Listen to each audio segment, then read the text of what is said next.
Thank you so much for 1,000 subscribers. I woke up this morning and I saw that my channel finally broke the 1,000 mark. And honestly, I am so grateful to all of you.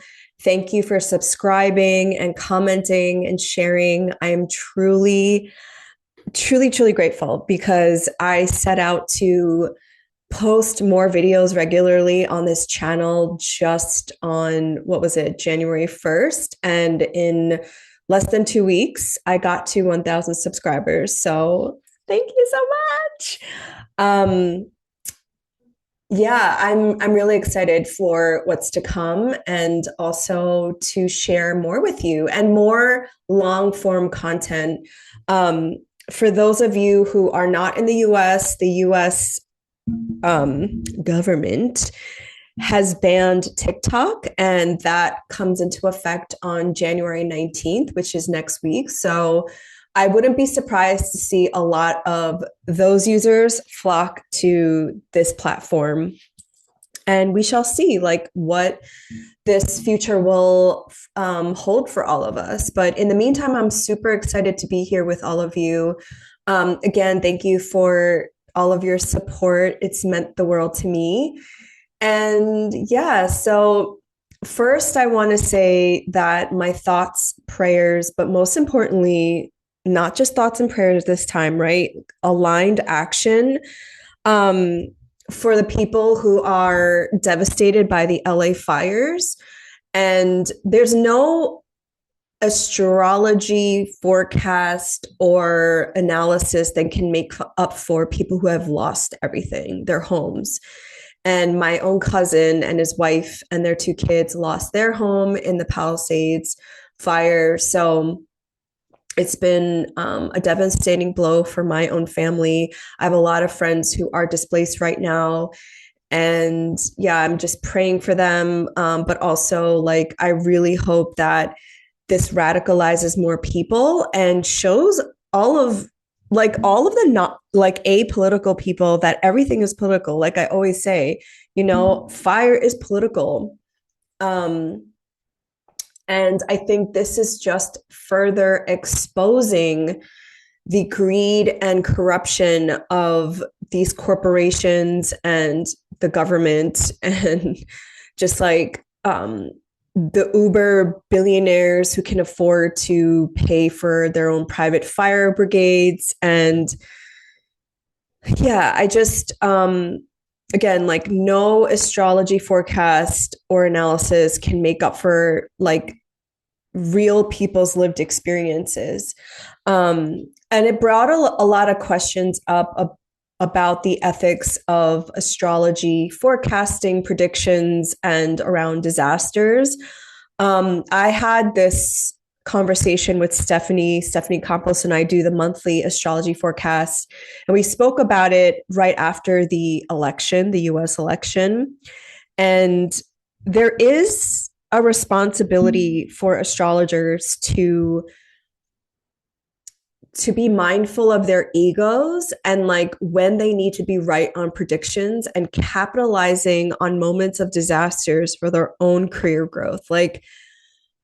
You don't need astrology to know that this moment is fucked up for so many people, and you don't need astrology to tell you that people are hurting.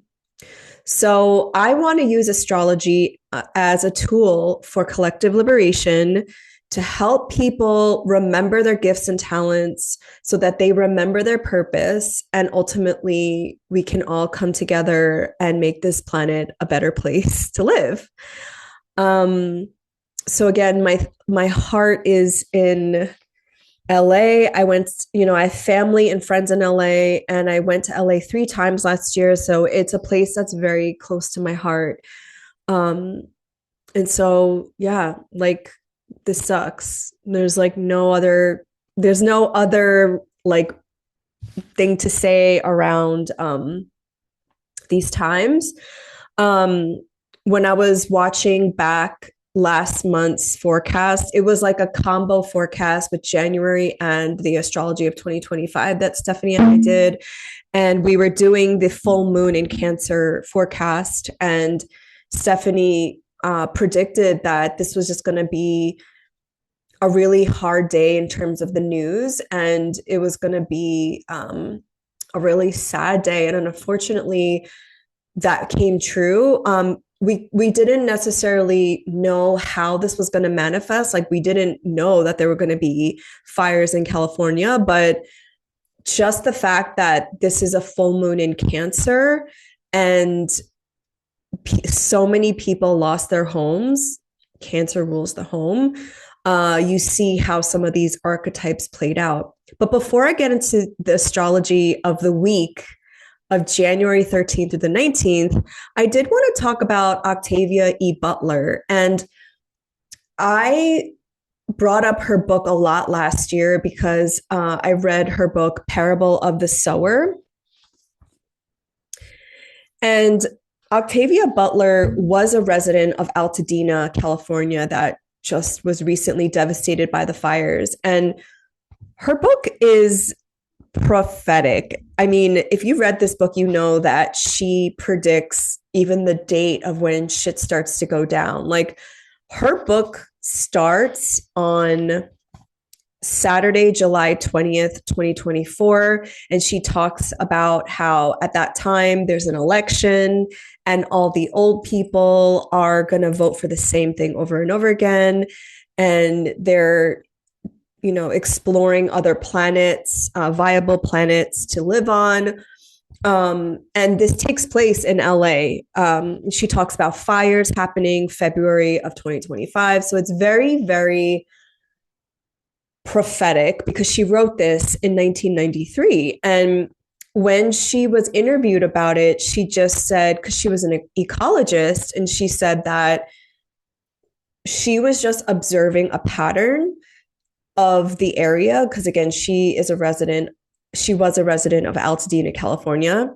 And she just predicted 30 years from that date what could transpire. And so she was just she was a very keen observer of patterns, but also I do think she was a prophetic person and prophetic writer. And this, honestly, like, this book, you must read it. There is a part 2, which I'm going to read, but this was really hard to get through, in my personal opinion, because it was just so, well, it's so accurate for the time we're living in now. And it's just so, it was hard for me to digest. But again, at the same time, like, I read it really slow so that I can take in what she was writing. And it was just like, it's a very well-written, really good book. I recommend everyone start reading this immediately.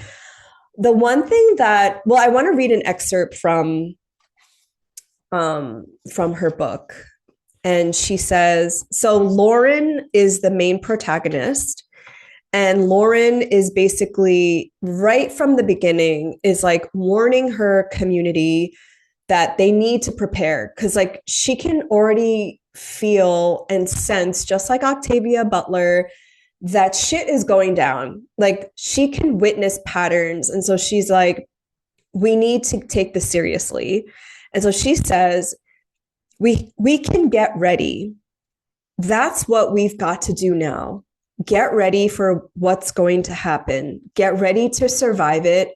Get ready to make a life afterward. Get focused on arranging to survive so that we can do more than just get batted around by crazy people, desperate people, thugs, and leaders who don't know what they're doing. She just stared at me. I don't know what you're talking about. I was rolling too fast, maybe. I'm just talking about this place, Joe, this cul-de-sac with a wall around it. I'm talking about the day a big gang of those hungry, desperate, crazy people outside decide to come in. I'm talking about what we've got to do before that happens so that we can survive and rebuild, or at least survive and escape to be something other than beggars. So one thing that's very apparent in this whole entire book, and the fact that there is a part 2, is that Lauren never gives up. She wants her family, like, and multiple times throughout the book, she is trying to warn her community, warn her family members that of the reality of the situation. Like, she's saying, we have time to prepare, we have time to get ourselves ready, but nobody takes her seriously. They say that she's like crazy and like, oh, we'll be fine. But lo and behold, they're not fine. And she is like the sole survivor from her family and has the survival skills to move on. Now, this is how I treat astrology. It's not a way to fearmonger. This is just to prepare ourselves for what's to come, to notice the patterns and notice from history what we can expect for the moment that we are in. And another thing to remember, Lauren is always hopeful. Like, throughout this whole thing, okay, maybe I shouldn't like reveal the whole book, but like throughout losing so much, she is always optimistic for the future, and she is rooted in the fact that there will be an afterward. There will be a moment where they grow, and a moment where they have to dream a new way of being into being. And so that's what I really want everybody to take away from this like apocalyptic moment, is that the future is not written, and we all have the power to prepare for this moment and the future, and also not lose hope, because that's exactly what they want us to do, is to become tired, is to become complacent, and to just like become apathetic about everything. And that's just not like what we're going to do. We're not going to just like lay down and allow it and allow them to do whatever the fuck they want. And that's why they are trying so hard to hold on to the little power that they have left. Because if you're just witnessing what's going on and if you're paying attention, the empire is crumbling. And so they have to grasp even tighter to our minds and our consciousness and our hearts. So if there's anything you can take away from these weekly forecasts and from anything that I say, is that this is information to arm you with, like, because education is power, and also get you to just be curious and think more and do your own learning and unlearning about everything that we've been taught, and further your education in revolutionary theory, because we are just at the beginning of this iteration of the age of revolution. So let's get into the weekly forecast. So I'm going to share my screen to show you the full moon in Cancer chart, which happens on Monday, Moon Day, January 13th at 5:26 p.m. Eastern time. And I set it to, sorry, this is the US Sibley chart, which we can look at in a second, but I set it to Washington, D.C. for the nation of the US, but you can adjust to your specific time zone wherever you are. So here we see that the moon is at 23 degrees of Cancer here. It is in a tight conjunction, although not exact, to Mars retrograde in Cancer. And a full moon is an opposition. So here is the opposition to the 29-degree Capricorn sun. And so full moons are a culmination of an ending of something coming to light. Cancer is ruled by the moon. So emotions, feelings from the past coming up. Mars has this like quality of, I'm using my hands to go like this, like conjuring up things from, like, if you think of like a fish tank, and if you shake it and all of the mud and muck comes up and you see the bottom again, that's kind of like what Mars in Cancer does.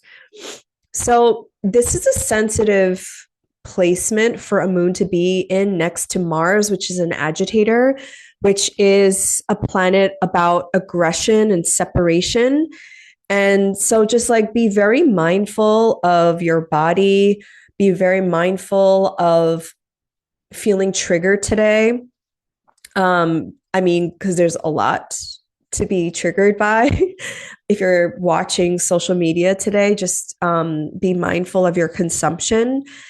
And like I mentioned with the LA fires and people losing their home, Cancer rules the home. The moon rules the home. And Mars is the planet of separation. So this full moon does speak about loss and losing. Stephanie and I, when we did our monthly forecast, we mentioned that this is the Four of Cups.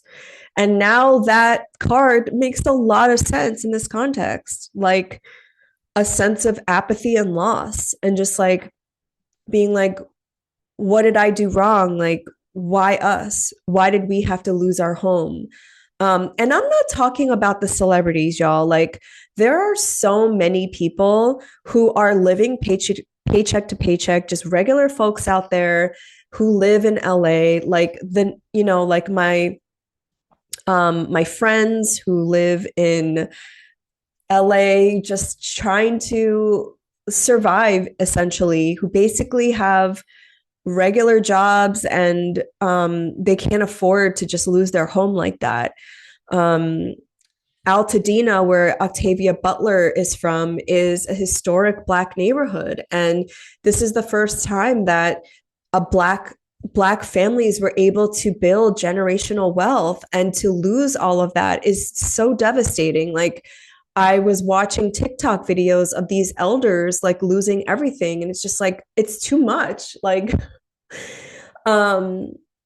it's too much for a sensitive soul to witness. But ultimately, what this full moon is like revealing is that our society in the US, we don't care for the most vulnerable people. I mean, most of the people who died in the fires, unfortunately, were disabled and were basically ignored, like could not be rescued. So this is just, again, like showing and revealing, because apocalypse means unveiling, lifting of the veil of the most vulnerable populations that get ignored. Another thing that I learned was that the LA Fire Department, they decreased their funding on the fire department in a state, in a county that has fires regularly, and that money went to the LAPD. Like, what is the LAPD going to do with the fire? Like, shoot it? Come on. Like, and then to find out that 30% or more of the firefighters in LA are incarcerated people who make less than $5 a day. Like, these are the people risking their lives to fight this fire. And again, like, what this fire is revealing is like the truth of what goes on behind the scenes. Full moon is, again, illumination and bringing to light. So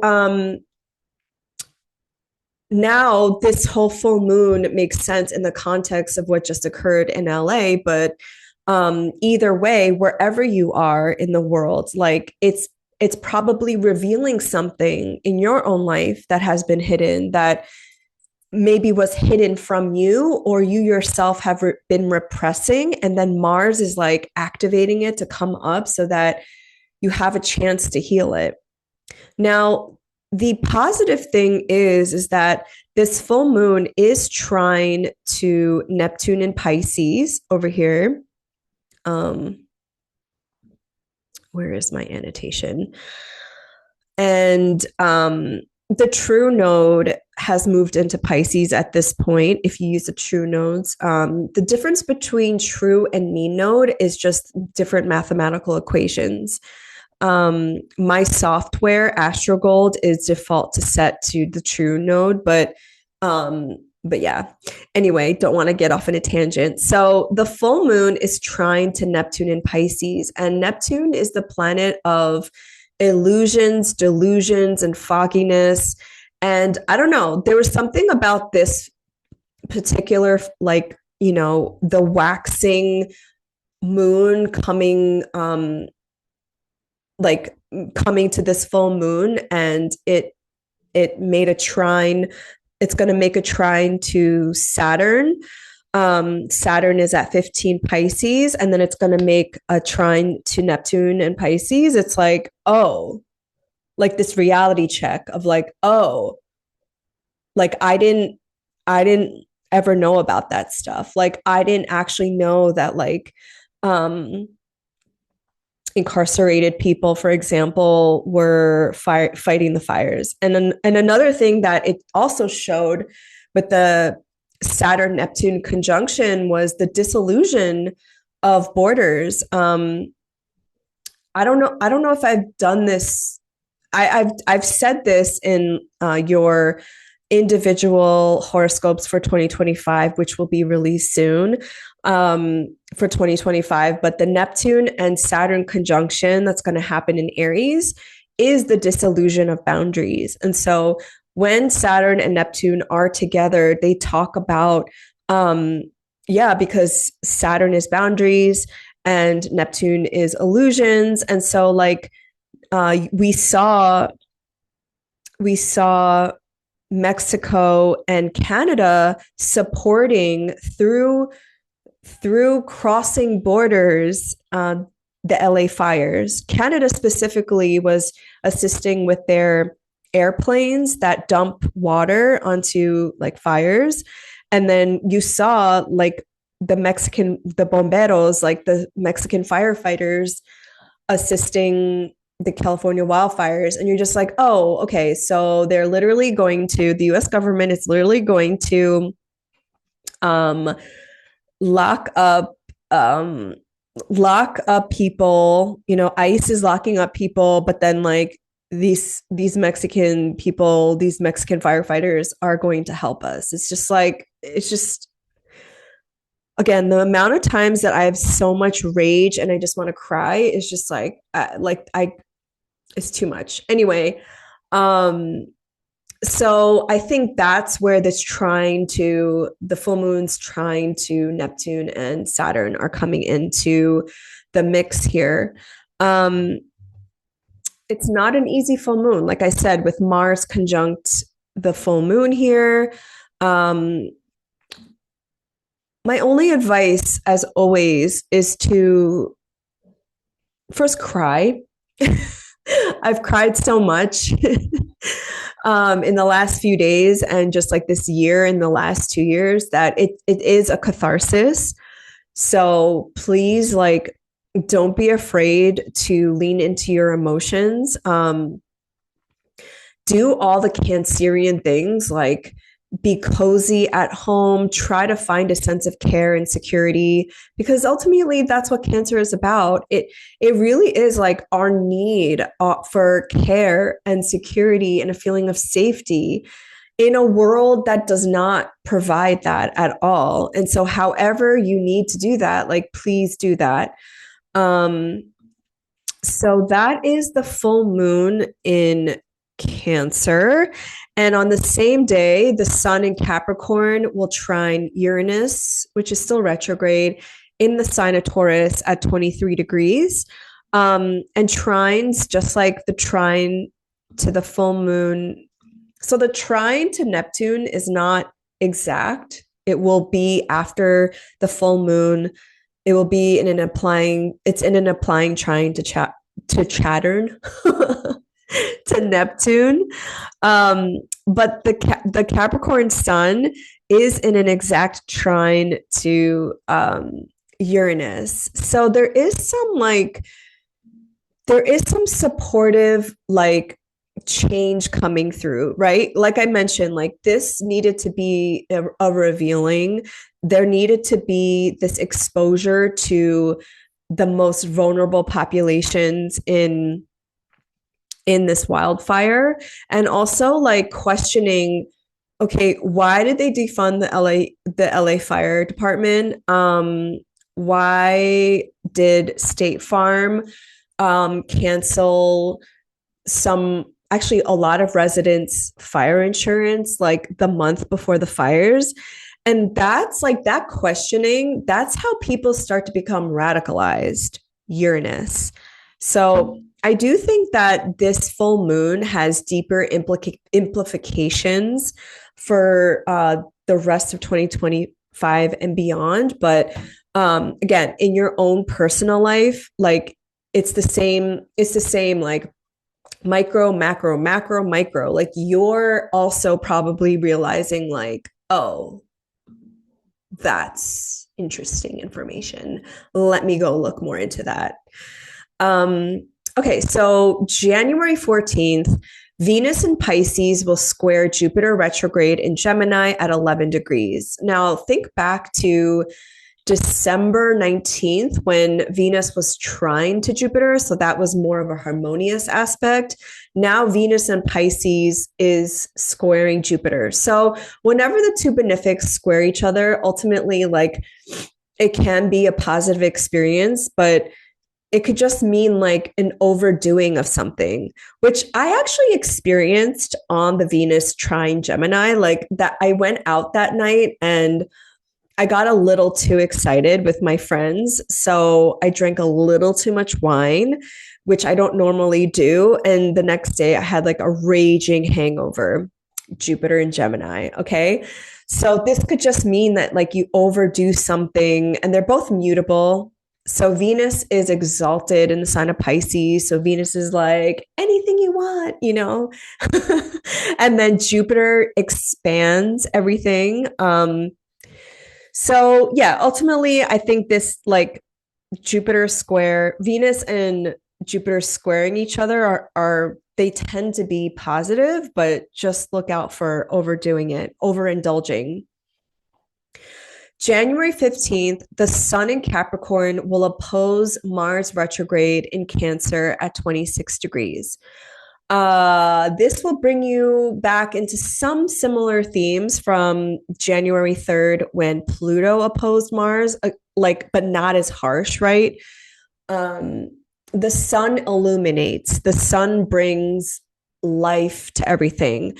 So this sun opposing the Mars retrograde can just be illuminating something again. Oppositions are the aspect of like a full moon. I mean, I've talked about Mars and Cancer so much over these last couple of months. So, like, I don't want to keep reiterating the significations of Mars and Cancer. But again, this is like another opposition. So it's like something is coming to a head. Something needs to be addressed around the wounding, around your Mars and Cancer retrograde story. And the sun is just illuminating it. January 17th, the sun in Capricorn will sextile Neptune in Pisces at 27 degrees. So yeah, like a few days before that, oh,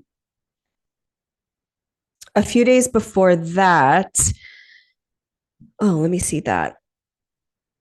No, sorry. Okay. Sextiles are lovely. They're 60-degree angles. They are the aspect of Venus. So the sun in Capricorn having this lovely moment with Neptune in Pisces is, dreaming, reimagining. Robert Hand, who is an astrologer, said that Neptune is actually the planet of reality, not Saturn, which I thought was so interesting because people usually say Saturn is the planet of Neptune. I mean, Saturn is a planet of reality and Capricorn is ruled by Saturn. And he was saying that like, because Neptune governs over the realm of dreams and imagination, everything that we imagine is real. Like also like what is reality, right? I know this is getting very like meta, but these little moments that you have with Neptune in Pisces, like these little sextiles, these trines, even to a certain extent, like the squares and oppositions, they're going to be so important before Neptune moves into Aries, which is like the first time will be March 30th, is to really lean into your imagination, honestly, because we need ways out of this current system that we are in. And so the more you can step into your imagination and dream of another world, that's how reality becomes manifest in the physical. So that is a lovely day to like, I know a lot of people are probably saving their vision boarding for like a new moon or the Aries ingress, which is the equinox, which is like what astrologers consider to be the new year. Or maybe you've done your vision boarding already, but this can also be a good day for vision boarding. The very next day, Jan 18th, Venus in Pisces will conjunct Saturn in Pisces at 16 degrees. So whenever Venus meets Saturn, there's something about commitment to something. And usually Venus is the planet of forming bonds. So this is a day where you might feel like you want to commit to something, someone, you might want to commit to,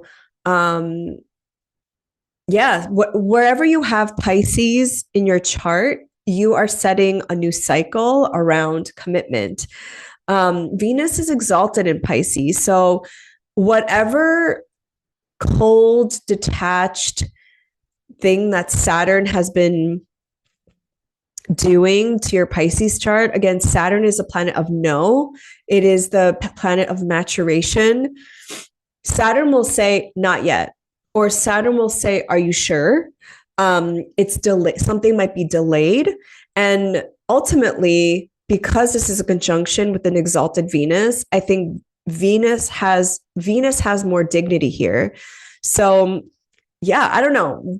I always see Venus and Saturn as a commitment aspect, for example, but it's ultimately, I think, really sweet because Venus and Saturn do have a relationship towards each other. Saturn is exalted in Venus's sign of Libra. So I don't know, this could be a lovely day to just be like, hey, do you want to be my girlfriend, boyfriend, they friend? Like, do you want to go out with me? Do you want to take this to the next level? Or, you might be more committed to your art practice again, because it's Pisces. Whatever the case may be, I believe this is a sweet one.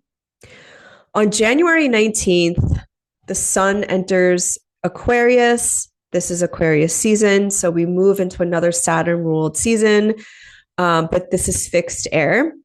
Mercury does two things today. Mercury will sextile Saturn in Pisces and then will sextile Venus in Pisces. So I do think it's interesting that the sun ingress in Aquarius and Mercury's already like making connections with both Saturn and Venus. And so I don't know, this could be a good day to send emails. This could be a good day to send a message, announce something. Mercury is Hermes in Greek mythology, which is messenger of the gods. And I just wanted to say that last week I mentioned on January 11th, the nodal axes shifted from Aries and Libra to Pisces and Virgo, but I forgot to name the dates that this also happened. And these nodal axes repeat every like 18 to 19 years.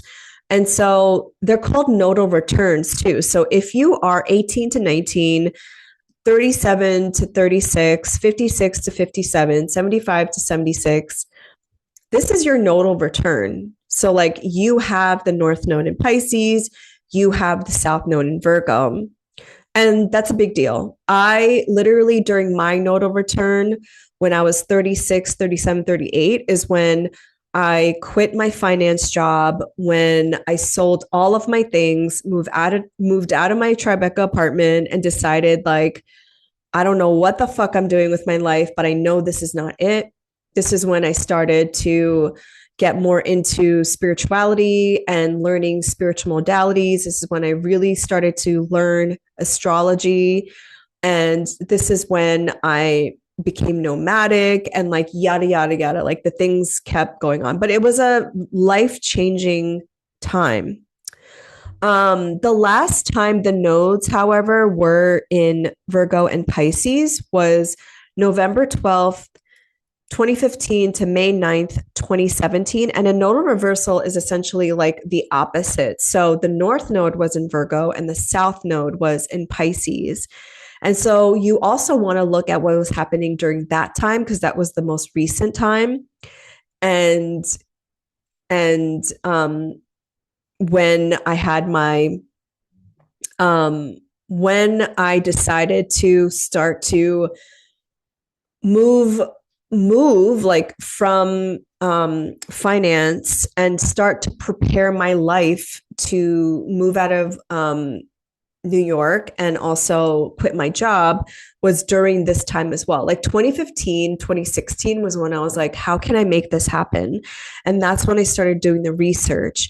2018 was like my exact nodal return. So I remember this time of my life so vividly. And so it's interesting that like now with the opposite nodes, and I'm here, I practice astrology. I have written a book. I've done all of these things. And so now for me, this like nodal reversal is like, okay, now what's next? With these eclipses happening in Pisces and Virgo, what is next in my journey? So just think about these dates that I just mentioned to you and what happened in your life, because this is a continuation of that story. So that is like it for this week. Next week, some things to look for is the USA's inauguration, the Sun conjunct Pluto. And so like, yeah, January of 2025 is really giving us a flavor of what the rest of 2025 is going to be like. And here I thought that it was going to be quiet between January and February because March of 2025 is going to be wow. Like, I don't even have words for it yet. But again, I am here with you. We will get through this together. And again, thank you so much for your support. And I will see you next week. Bye.